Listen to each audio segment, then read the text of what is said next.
ওই জিল্লো মালদে। ভাই আমার নাম জিল্লু না তো, আমার নাম কালামানিক। আরে যাই হোক, তোর নাম আজকে থেকে জিল্লুই।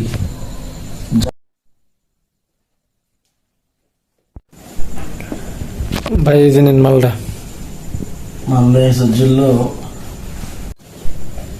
আরে বেটা এটা কি লয়ে আইছো? তোর ভিতরে মারান বা তুই কি আনছস এটা?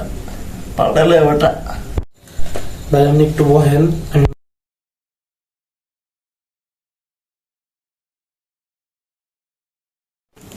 ভাই এই যে নেন মালটা।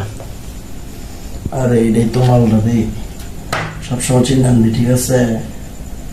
এই মালটা কিন্তু সবসময় যেন পাই, মন থাকবো। আচ্ছা ভাই ঠিক আছে, আর আর বলব না। আরে বেটা যা হয়েছে হয়েছে, এখন থেকে ঠিক মতো কাজ করবি, ঠিক আছে? মনে থাকে যেন। যা।